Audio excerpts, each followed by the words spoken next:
porque es imposible que los que una vez fueron iluminados, 1, gustaron el don celestial, 2, fueron hechos partícipes del Espíritu Santo, 3, asimismo gustaron de la buena palabra de Dios, 4, y de los poderes del siglo venidero, 5.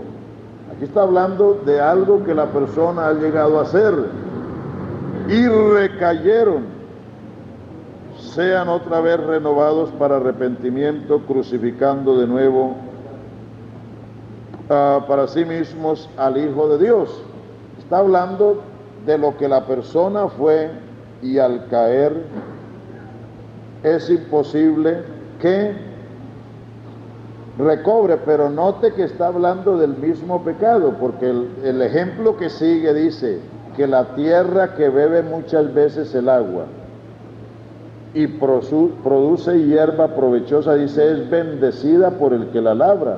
Dice, mi terrenito es una bendición porque da una buena cosecha. Dice, pero el que siembra y el agua le cae y no produce sino espinas y abrojos, dice, está cercana de ser maldecida.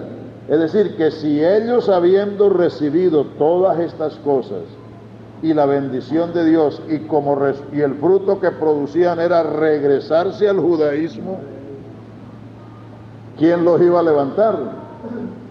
Ni con grúa.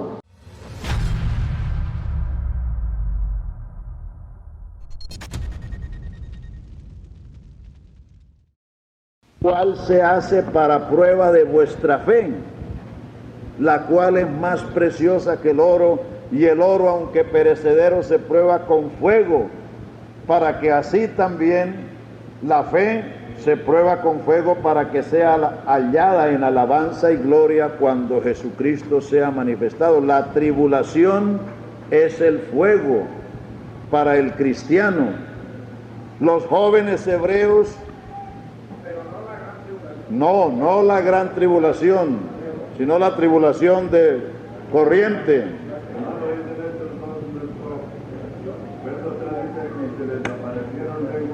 Pero vamos por parte, hermano. Ponga cuidado, porque estamos hablando de los muchos fuegos que hay.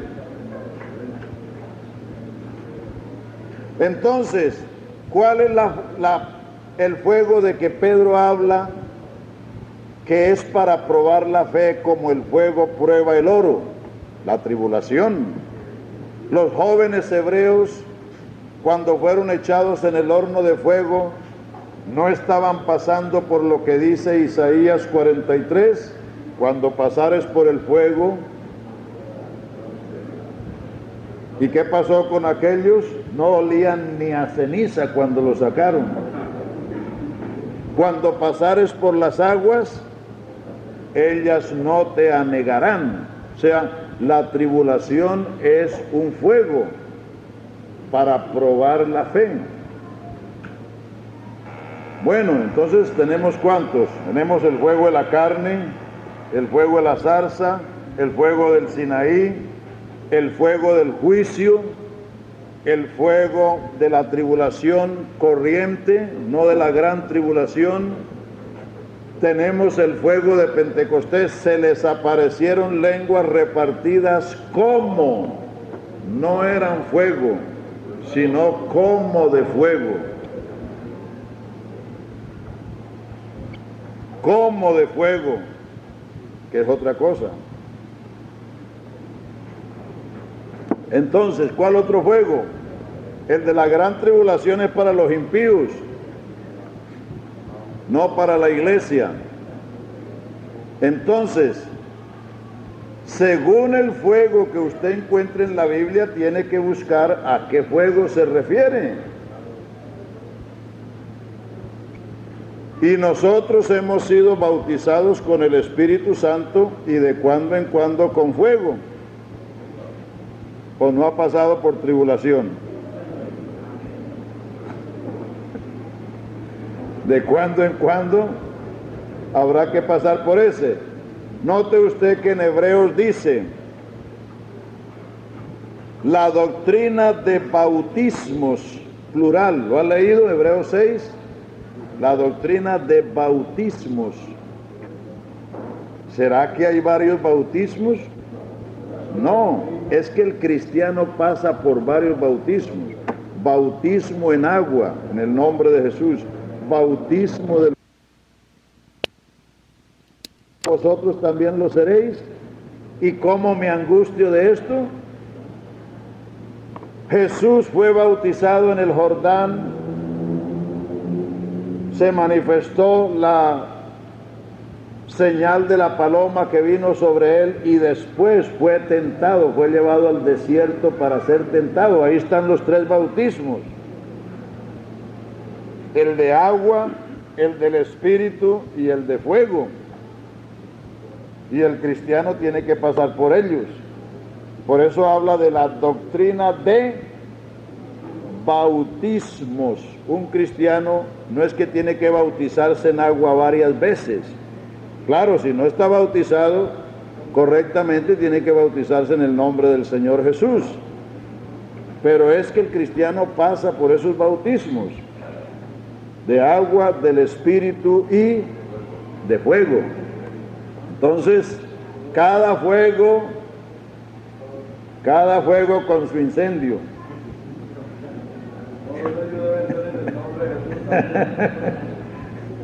Cada fuego con su incendio. A ver, ¿todavía está trancado?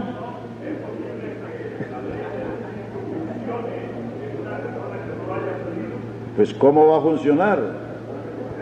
¿Cómo va a funcionar la ley de la energía si no tienen instalación eléctrica? Hay una oportunidad que cada sistema. ¿Qué diría usted?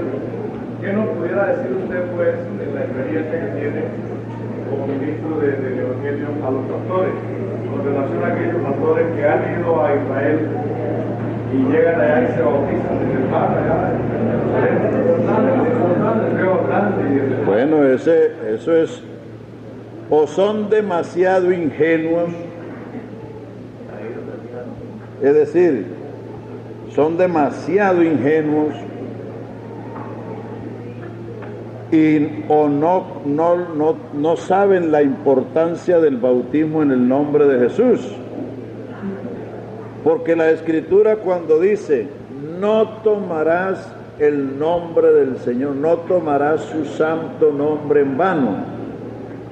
A ver, escuchen. El mandamiento dice no tomarás el nombre del Señor en vano. ¿Cuándo se sucede eso? Cuando uno fue bautizado, vino para recibir ese nombre. Lo que el ministro hizo fue invocar o llamar sobre el candidato ese nombre. Y si una persona se vuelve a bautizar porque está en el Jordán o porque está en otro lugar, quiere decir que él no entiende o no le da la importancia que eso tuvo. Porque lo más importante del bautismo es eso. El bautismo tiene tres aspectos o tres partes importantes, escúchelas. Una persona se bautiza, ¿por qué? Porque ha creído el Evangelio. Primero, una persona viene a bautizarse porque entiende que Jesucristo es el único Salvador, que dio su vida por él. Segundo, viene a bautizarse porque se arrepintió, porque rompió con el mundo, porque se apartó del pecado, porque no quiere seguir en ese camino. Viene a enterrar su vieja vida, su pasado, para comenzar una nueva. Y lo tercero es que el ministro llama, invoca sobre esa persona el nombre del Señor. ¿Por qué? Porque el nombre de Él nos fue dado bajo el cielo para que seamos salvos, pero lo que a uno le dan hay que recibirlo. Si yo le doy a usted este reloj y no lo recibe, no lo tiene, y si no lo tiene, no lo usa, no lo puede usar.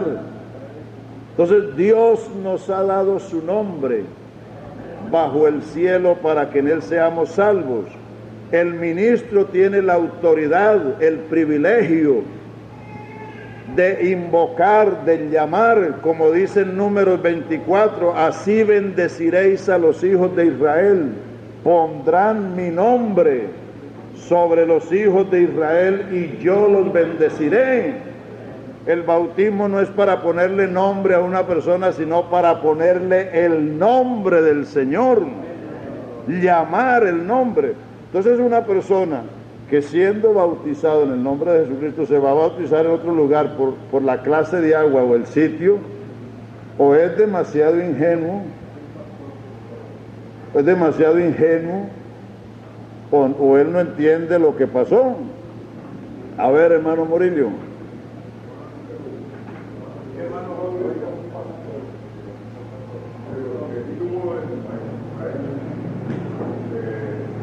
Bien. Claro.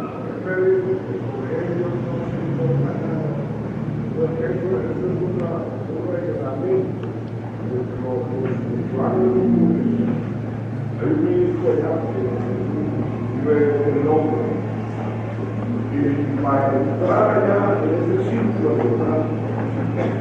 tiene que hacer. Eso debe ser caña, eso es caña del que se lo dijo.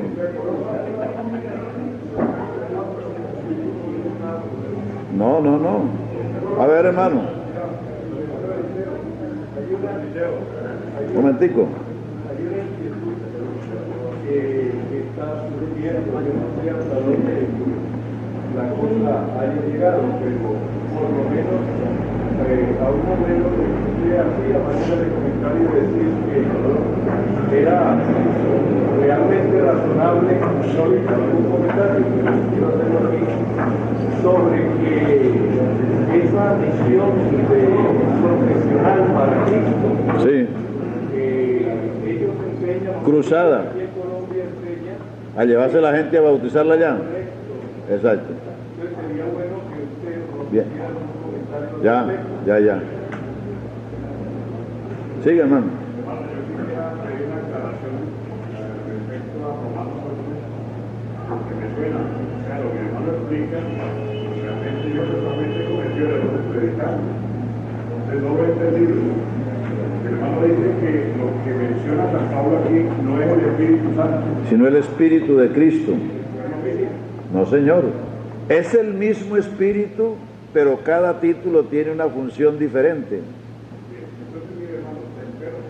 Espíritu de gracia, Espíritu de Cristo, Espíritu consolador, Espíritu de gloria, Espíritu de poder. Es el mismo Espíritu, pero cada título está señalando una función específica. Entonces el Espíritu de Cristo es el Espíritu que se porta como cristiano.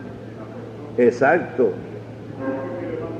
San Pablo continúa diciendo, pero si Cristo está en nosotros, el cuerpo en verdad está muerto a causa del pecado, mas el Espíritu vive a causa de la justicia. Así que y si el Espíritu de aquel que levantó de los muertos a Jesús mora en vosotros, el que levantó de los muertos a Cristo Jesús vivificará también nuestros cuerpos mortales por su Espíritu que mora en vosotros. Así que, hermanos, de todo somos, no a la carne, para que vivamos conforme a la carne, sino conforme. Si vivís conforme a la carne moriréis, mas si por el Espíritu así por las obras de la carne viviréis, porque todos los que son guiados por el Espíritu de Dios, estos son hijos de Dios. Pues no habéis recibido el espíritu de esclavitud para estar otra vez en temor, sino que habéis recibido el espíritu de adopción, por el cual clamamos Abba, Padre. El Espíritu mismo da testimonio a nuestro espíritu de que somos hijos de Dios. Está hablando de todo lo que el Espíritu hace en el creyente, el proceso, el desenvolvimiento y la conducta del cristiano. Vea, para llegar a Romanos 8, el bautismo del Espíritu Santo es una obra del pasado, una experiencia del pasado, porque Romanos 8 es el plano espiritual, el nivel espiritual a que una persona debe llegar. Entonces, el bautismo está atrás. O sea que Lógico, lógico. Entonces, pero aquí no está hablando del bautismo del Espíritu, sino del Espíritu de Cristo, la conducta. Haya en vosotros el sentir que hubo en Cristo. El que es de Cristo debe andar.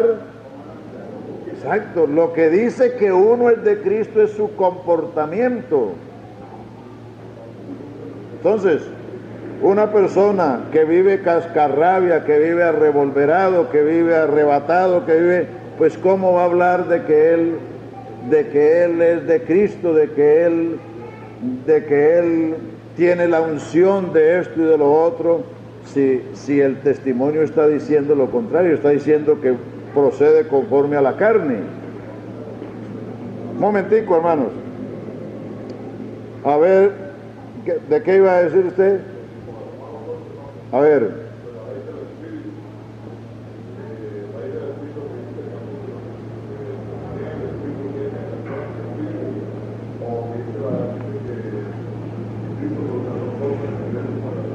¿Cómo? No lo entiendo todavía. Ah, ya. Ya, eso está de Filipenses. Pero entonces, déjeme terminar y verá que va a coger. Ahora hablamos de lo suyo. Bueno, entonces vamos en el cual punto. Cuarto, el Espíritu vivificará nuestros cuerpos mortales por su Espíritu que mora en nosotros. Así que, hermanos, deudores somos no a la carne, para que vivamos conforme a la carne. Porque si vivís conforme a la carne moriréis, pero si por el Espíritu hacéis morir las obras de la carne viviréis. El quinto, porque todos los que son guiados por el Espíritu de Dios, estos son hijos de Dios. Entonces somos hijos de Dios. El quinto. Romanos 8 está enumerando lo que somos y lo que tenemos en Cristo. Lo que tenemos cuando pasamos por este proceso de la fe, de la reconciliación, de la justificación. Entonces, ¿qué? 5, somos hijos de Dios. Y ahí está la explicación, pues no habéis recibido el espíritu de esclavitud para estar otra vez en temor, sino que habéis recibido el espíritu de adopción por el cual clamamos Abba Padre. Y el mismo espíritu da testimonio a nuestro espíritu que somos hijos de Dios. 6, y si hijos también herederos. La herencia es para los hijos. Herederos de Dios y coherederos con Cristo, si es que padecemos juntamente con Él, para que juntamente con Él seamos glorificados. Entonces somos hijos y somos herederos, y por eso no debemos desechar las aflicciones, porque también son parte de lo que somos. 7, viviendo en la esperanza. Esta sí está un poco larguita, pero vamos a leerla. Viviendo en la esperanza. Pues tengo por cierto que las aflicciones del tiempo presente no son comparables con la gloria venidera que en nosotros ha de manifestarse, porque en anhelo ardiente de la creación es el aguardar la manifestación de los hijos de Dios, porque la creación fue sujetada a vanidad, no por su propia voluntad, sino por causa del que la sujetó en esperanza, porque también la creación misma será liberada de la esclavitud de corrupción a la libertad gloriosa de los hijos de Dios. Porque sabemos que la creación gime a una y a una está con dolores de parto hasta ahora, y no solo ella, sino nosotros también, que tenemos las primicias del Espíritu, nosotros también gemimos dentro de nosotros mismos esperando la adopción, la redención de nuestro cuerpo, porque en esperanza fuimos salvos, pero la esperanza que se ve no es esperanza, porque lo que alguno ve, ¿a qué esperarlo? Pero si esperamos lo que no vemos, con paciencia lo aguardamos. O sea, el que está en Cristo está libre de condenación, libre de la ley del pecado, es del Espíritu. ¿Qué más? El Espíritu lo vivifica, es hijo de Dios, es heredero de Dios, y vivimos en la esperanza de la redención del cuerpo, porque todavía estamos en un cuerpo mortal. Y dice que la creación gime. ¿Cuál creación? La creación vegetal, la creación animal, toda la creación, porque Cristo pacificó con la sangre de su cruz lo que está en los cielos y lo que está en la tierra. La redención incluye todo el mundo. Por eso habrá una restauración de todas las cosas, porque la creación fue incluida. Por eso la Biblia dice que nosotros somos las primicias.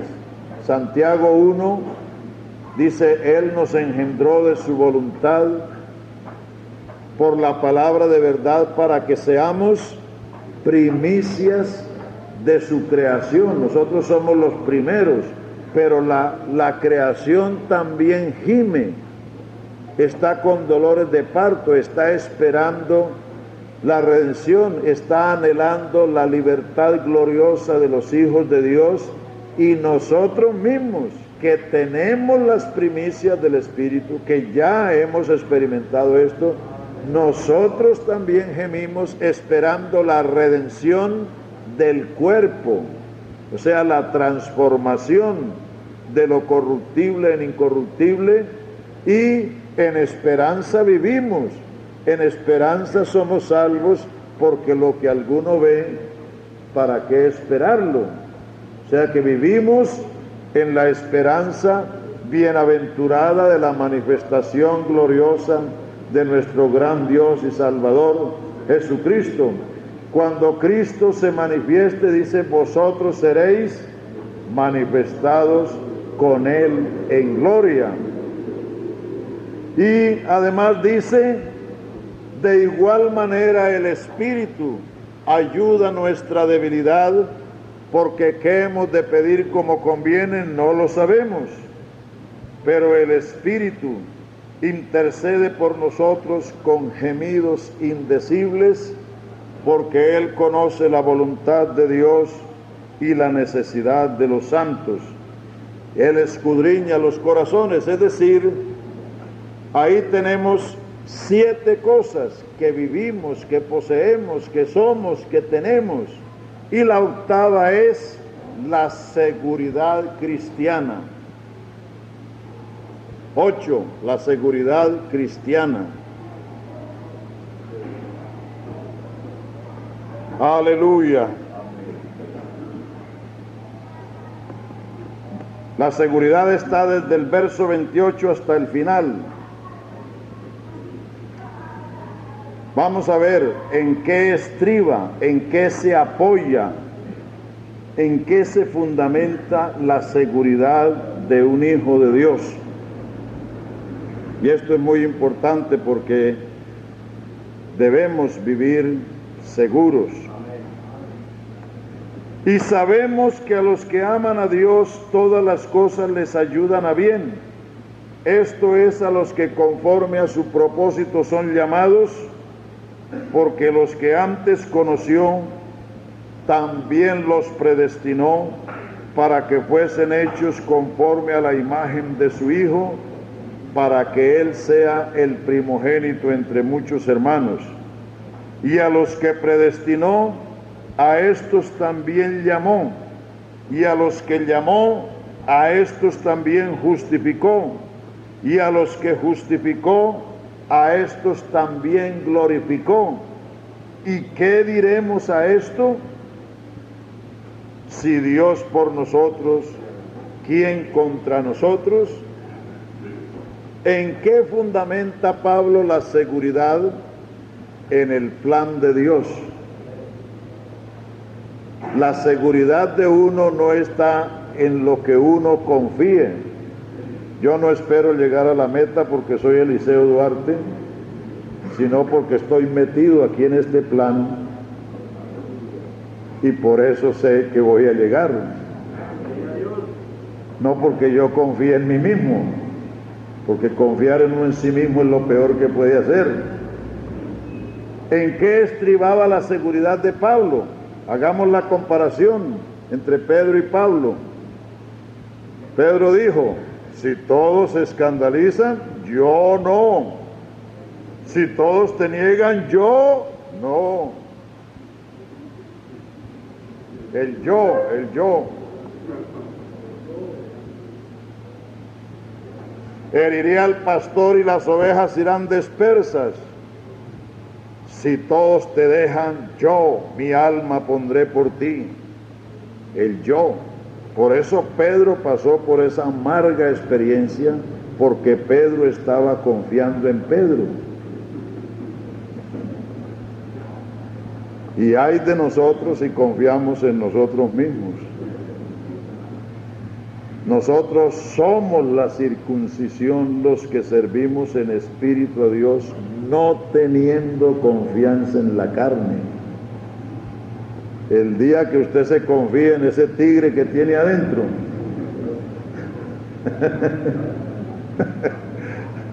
le aparecen las manchas y le salen las uñas.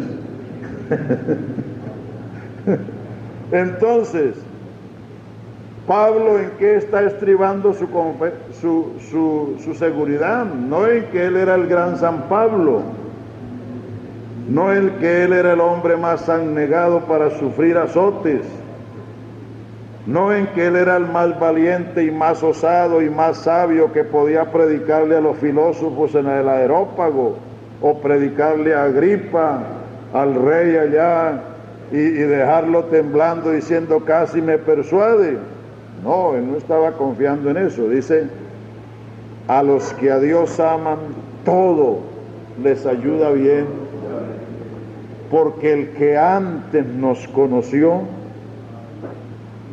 el que nos conoció antes de la fundación del mundo, nos predestinó, y el que nos predestinó nos llamó, y el que nos llamó nos justificó, y el que nos justificó nos glorificó. Fíjense que Pablo está contando la glorificación como un hecho sin que todavía se haya sucedido. Entonces dice Pablo, ¿y qué diremos a esto? Si Dios por nosotros, es decir, si Dios ha hecho todo esto por nosotros, hermanos, ¿quién nos podrá apartar? Hermanos, si Dios a lo largo de 6,000 años soportó todas estas naciones, ha soportado toda esa historia que usted lee en la Biblia, en el cumplimiento de los tiempos vino en Cristo a redimirnos. Si Él ha hecho todo eso por nosotros, si Él nos llamó por el Evangelio, si Él nos amó y nos lavó de nuestros pecados, si Él nos hizo reyes y sacerdotes, si Él nos justificó, si Él nos reconcilió, si Él nos santificó, si Él nos libertó del pecado, de la ley del pecado, de la cárcel de la ley, si Él ha hecho todo esto, dice el escritor, si Dios por nosotros, si Dios ha hecho todo esto, ¿quién contra nosotros? ¿No le parece que es mejor confiar en eso que confiar en uno mismo?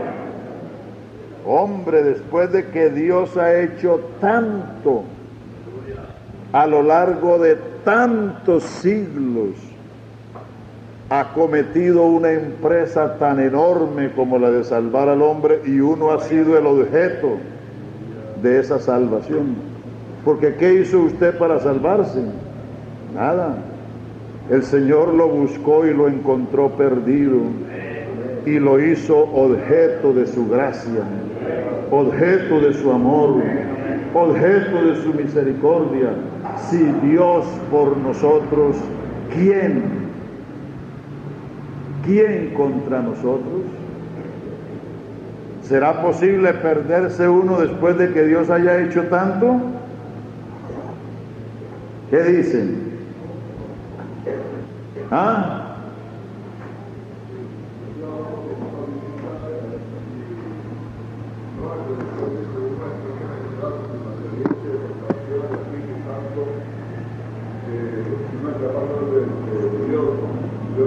¿Se podía qué? Ah.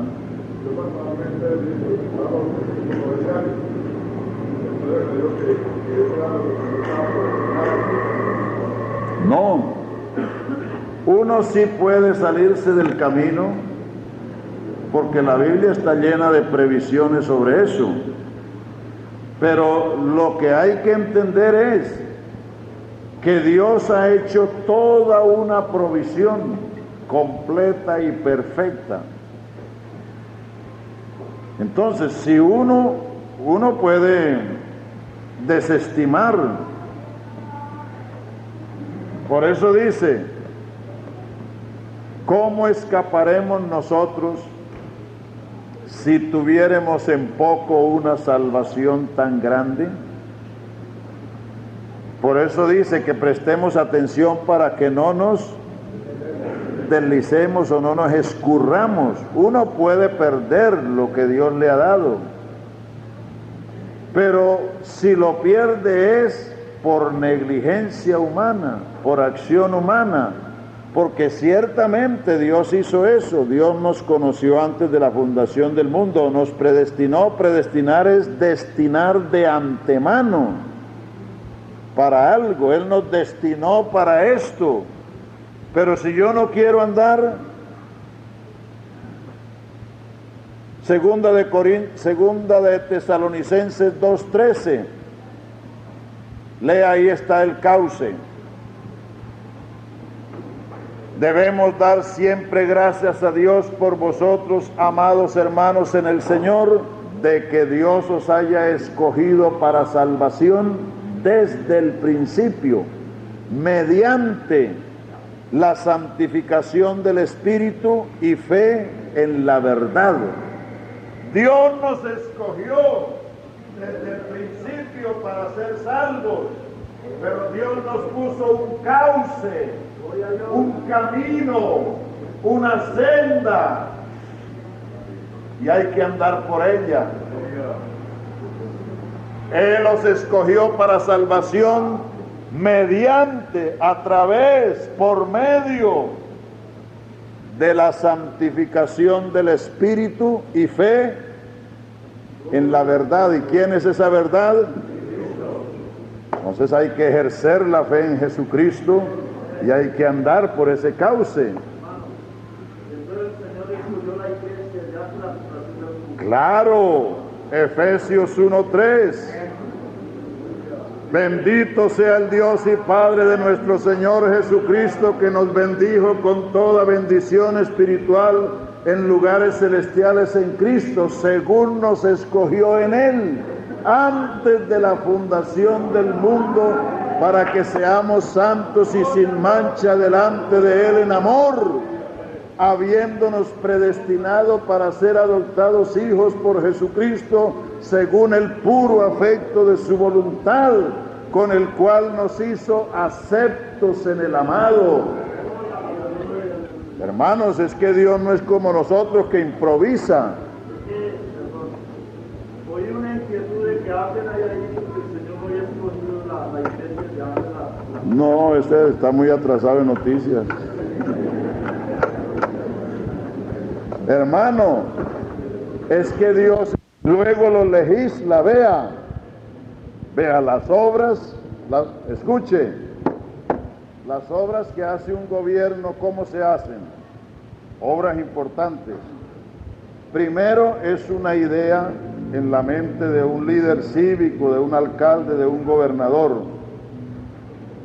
Luego, hacen un plan y lo llevan a la asamblea o al consejo y lo legislan y lo aprueban. Luego, lo llevan y hacen los planos, financian la obra y después la presupuestan y después la ejecutan y después es cuando tenemos el puente o el edificio o lo que sea. Entonces Dios planeó antes de la fundación del mundo, Dios ordenó, el Cordero de Dios fue ordenado antes de la fundación del mundo. ¿Me está escuchando? El Cordero de Dios, el remedio fue provisto y previsto antes del pecado. El Cordero de Dios fue ordenado antes de la fundación del mundo, pero manifestado en los postreros tiempos por amor de vosotros. Es que si Dios no conociera el fin desde el principio, no sería Dios. Es que Él no es como nosotros. Uno tiene que recurrir a recursos, es decir, tiene que inventarse una cosa porque la otra le salió mal, pero eso es uno, porque uno es finito, uno es mortal, pero Dios conoce el fin desde el principio, lo conoce todo, y Él previó y proveyó. Dios planeó, Dios ordenó, Dios legisló, y Él es el ejecutor de la obra. Por eso Él es el todo, y por eso en Él estáis completos. ¡Aleluya! Bueno.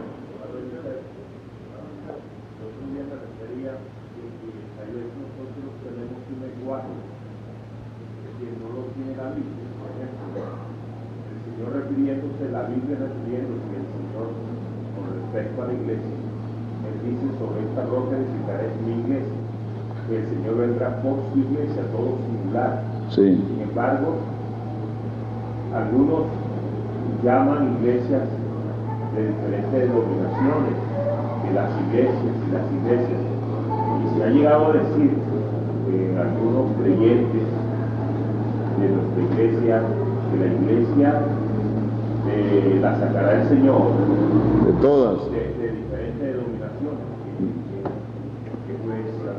Bueno, está buena la pregunta.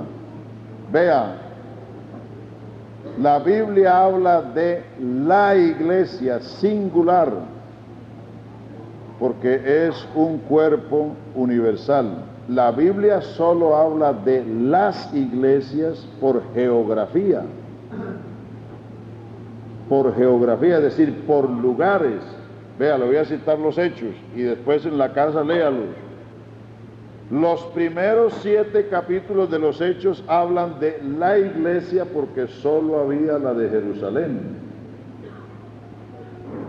La única iglesia que había en el mundo en los primeros 7 capítulos de los hechos era la iglesia en Jerusalén, pero después habla de las iglesias en Judea, de las iglesias en Acaya, de las iglesias en Macedonia, de las iglesias en Asia.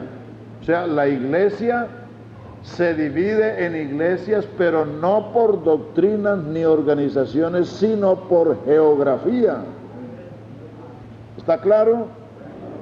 Las iglesias en Santander, las iglesias en Antioquia, las iglesias de Dios en Judea, las iglesias en Cristo que están en Acaya. Pero la iglesia jamás se divide por razón de doctrina, porque la unidad de la iglesia es un cuerpo. Y un cuerpo no está repartido, los brazos por un lado y las piernas por el otro. Un cuerpo es una unidad compacta. La iglesia es un cuerpo, tiene un espíritu, una esperanza, un Señor, una fe, un bautismo y un Dios y Padre de todos. Esos son los lazos de la unidad. Entonces lo otro es harina de otro costal. Bueno.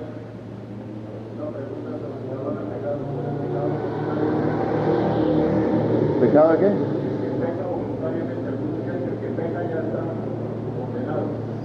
Es que el pecado voluntario de Hebreos 10:26 se refiere al pecado de apostasía. El contexto lo dice. El que habiendo recibido el conocimiento de la verdad, a ver cómo lo dice, a ver, no, 6:4 no, 10:26.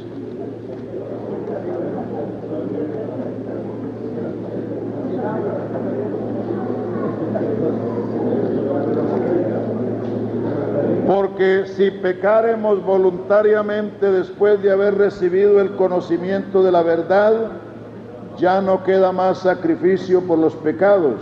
¿Pero de cuáles? Ve, ahí sigue. Sino una horrenda expectación de juicio y de hervor de fuego que ha de devorar a los adversarios. Ahí viene la comparación. El que viola la ley de Moisés por el testimonio de 2 o 3 testigos muere irrevisiblemente. ¿Cuánto mayor castigo pensáis que merecerá el que pisoteare al Hijo de Dios? Tuviere por inmunda la sangre del pacto en la cual fue santificado e hiciere afrenta al Espíritu de gracia. A esa clase de pecado se refiere, que es la apostasía, y es a lo que los hebreos estaban expuestos a caer porque querían volverse al judaísmo. Ese era el pecado. Entonces les dice, pero de vosotros esperamos mejores cosas. De manera que eso no se estaba refiriendo a borrachera o a aquel que le pegó a la mujer o al que se enamoró de la vecina o otras cosas así, sino al pecado de apostasía, el que menosprecia al Hijo de Dios y tiene por inmunda la sangre, es decir, el que se quiere ir a justificar por otros medios. ¿Quién lo salvará si el único remedio es Jesucristo? Pero cualquiera que ha pecado en algún sentido y reconoce que Jesucristo es el remedio y viene a Él, tiene remedio. A ver, ¿cuál? Sí, ahí está hablando de lo mismo, pero en otro sentido, porque ahí está enumerando los que no pueden ser restaurados, pero está hablando de personas que alcanzaron un nivel, dice los que, porque es imposible que los que una vez fueron iluminados, vamos a leerlo, pero ya dije cuál es ese pecado, ese es otro. Es que, hermanos, el texto hay que interpretarlo a la luz del contexto, así como hablamos de los fuegos, que uno es el de 1 Corintios 7 y otro el de Mateo 3 y otro el de Éxodo 3 y otro el de Daniel 4, en fin. Entonces, el pecado que está señalando Juan es el pecado de muerte.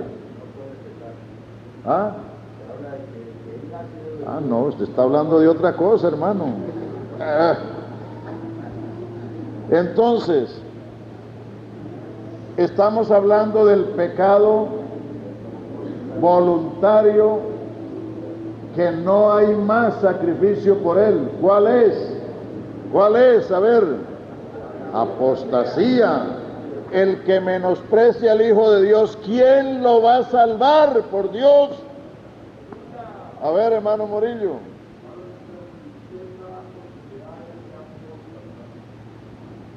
lo que ya usted dijo.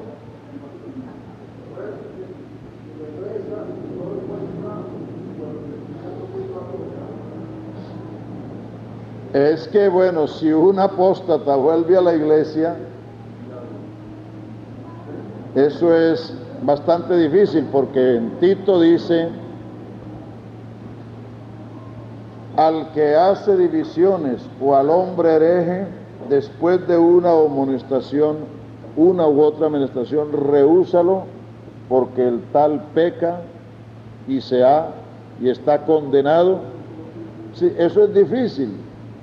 En el supuesto caso de que un apóstata llegue a oír, pues déjelo que oiga, porque eso es asunto de Dios. Dios, Él es el que levanta a los caídos, uno no lo puede levantar. ¿Sí? Pero esos son casos, es decir, esos son casos que por lo menos yo no he visto ninguno. Yo he visto personas que han caído en pecados terribles y han vuelto a la iglesia y se han reconciliado y han organizado su vida.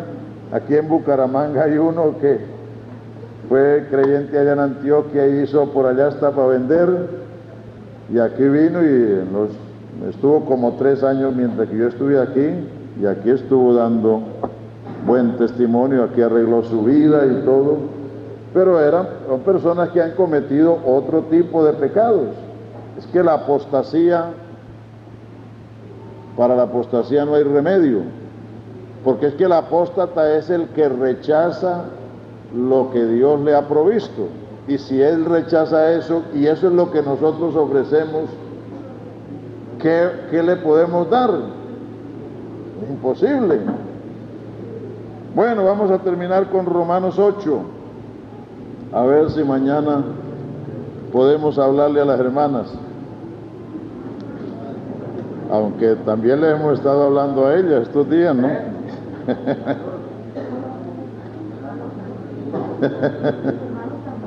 Ah, sí, ustedes quieren que le hablen a los hermanos.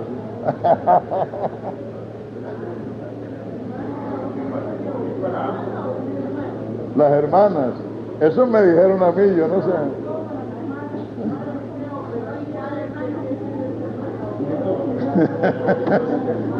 Bueno, mañana vemos a ver. Bueno, entonces, la seguridad cristiana, ¿en qué estriba? En el plan de Dios.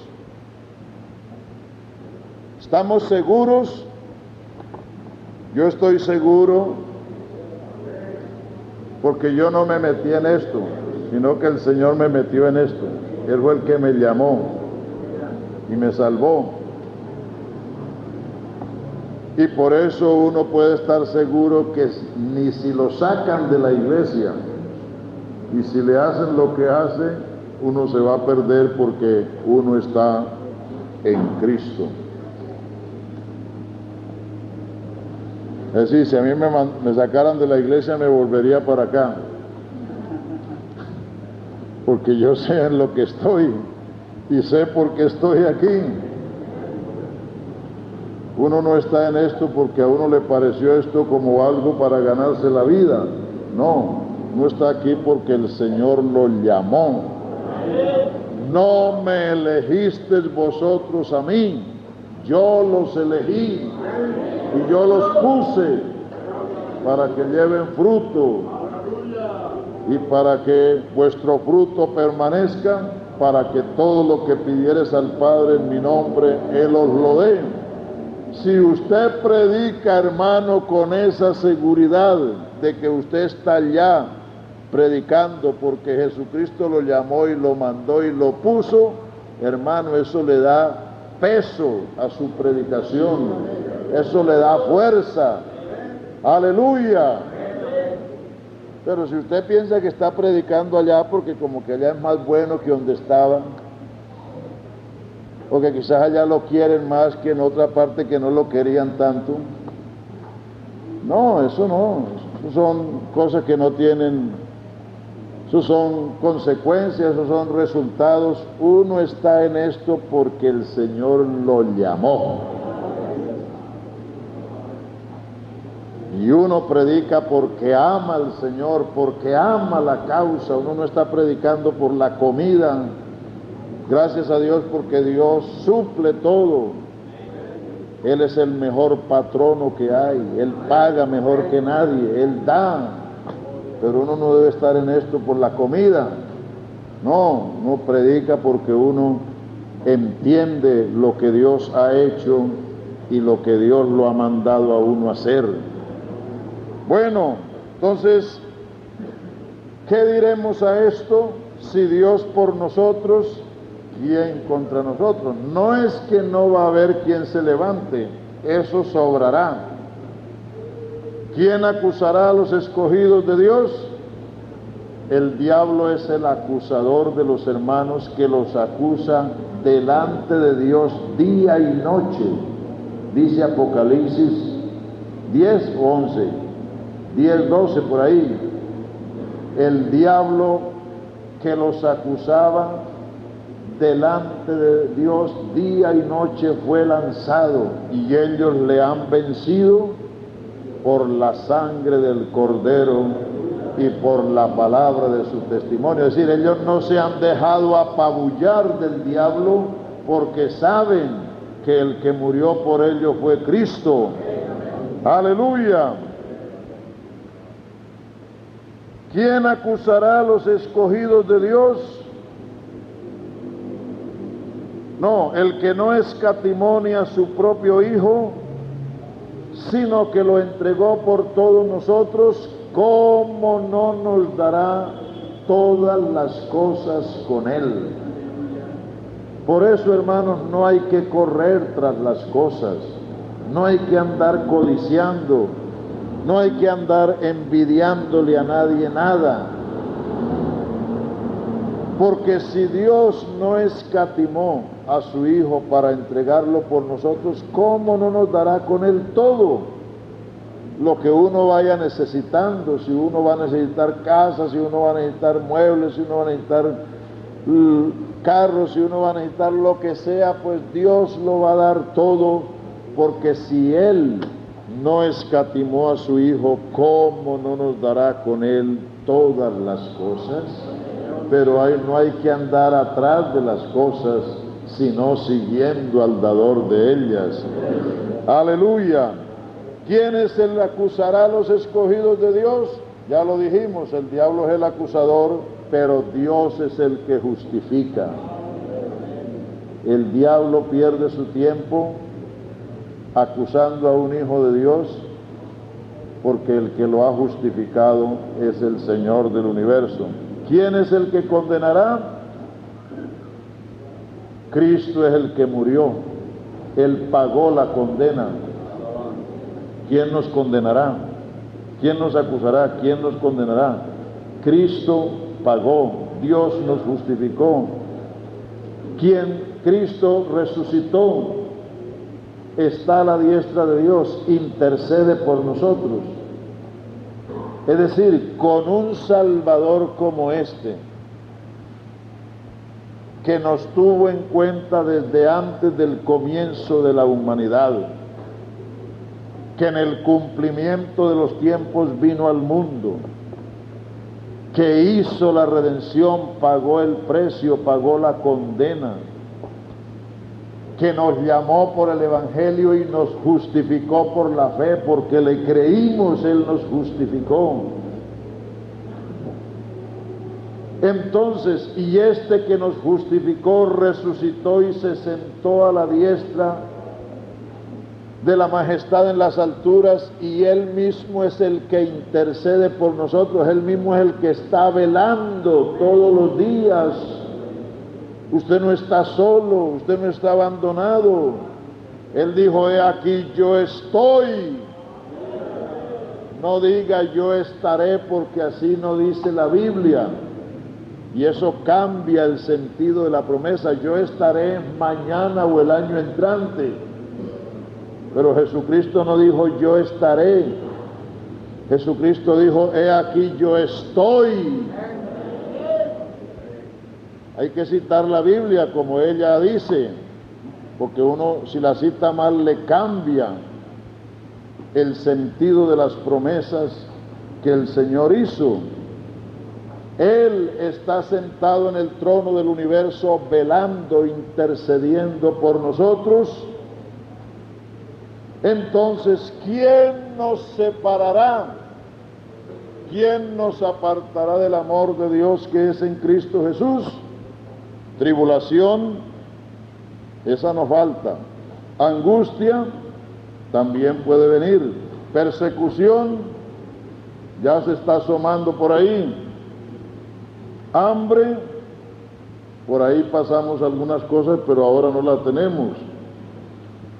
Desnudez, también se ha pasado por allí, puede ser que haya que pasar. Peligro o espada, todas estas cosas son posibles.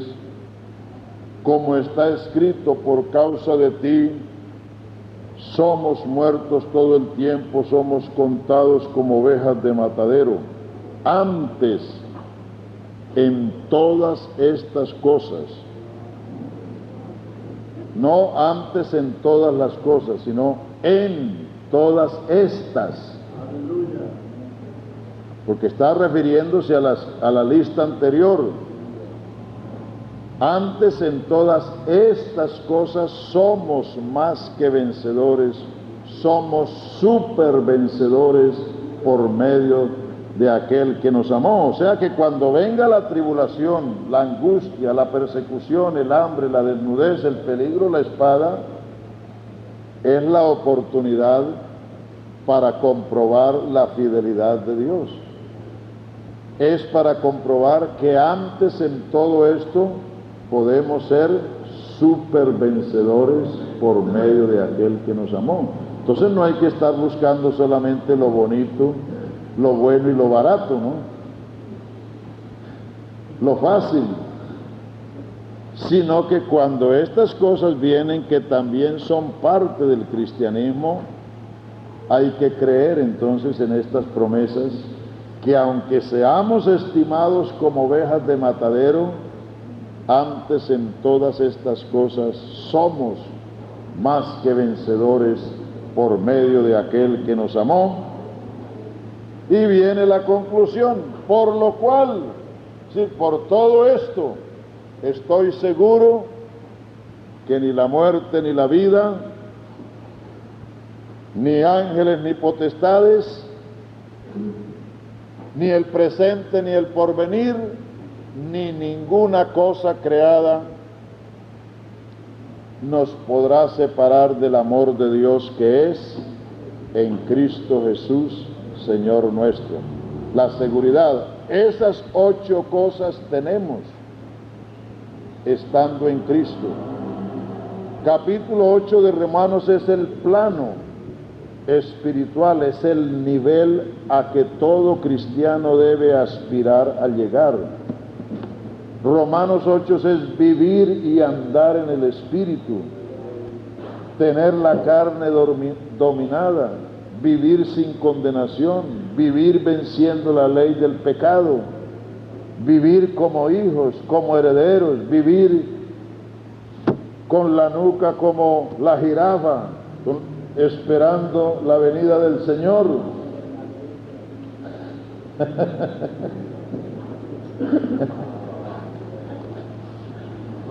Sí, porque hay algunos que no están mirando sino lo de abajo. Es decir, ¿cuánto pueden hacer aquí en esta tierra? ¿Cuántos bienes pueden tener? Están sembrados aquí. Ya quizás no tienen ni nuca, ¿no? Pero la esperanza, eso quiere decir, el que tiene el cuello estirado como una jirafa, esperando. Entonces, Romanos 8 es el plano en que debemos vivir. Aleluya, aleluya. Entonces, en los 8 capítulos de Romanos está el plan de la salvación, desde el pecado hasta vivir en Cristo en la iglesia. El que es de Cristo es iglesia. El que es iglesia tiene esas cosas. El que no es de Cristo está aquí en la cárcel. Por eso hay que predicar con denuedo, con alma, vida y corazón, con todos los hierros. Aleluya. Qué bien que para allá. Es decir, no hay que ser tardos, lentos, mucho menos perezosos para predicar, mirando las dificultades, los obstáculos de la vida. No, hermanos, es mejor ofrecer nuestra vida en servicio. Como dijo Pablo, si mi vida es derramada como una libación en servicio de vuestra fe, de eso estoy contento, dijo el apóstol Pablo. El que guarda su vida, la perderá, pero el que la pierde por causa de mí y del Evangelio, la ganará. Y si usted quiere tener fuerza y vigor, trabaje con ganas, porque la fuerza la da Dios según el trabajo. Dios no da fuerza para desperdiciar. Si fueres flojo en el día del trabajo, tu fuerza será reducida, pero si eres trabajador en el día del trabajo, tu fuerza será aumentada, vigorizada. Entonces de ahí depende. Si usted le pone todo a esto, pues Dios le dará también suficiente fuerza, vigor, salud. Aleluya, porque Dios no es mezquino, el mismo que es Señor de todos, es rico para con todos. Vamos a darle gracias, hermanos. Bendito sea el Señor. Y con esos 8 capítulos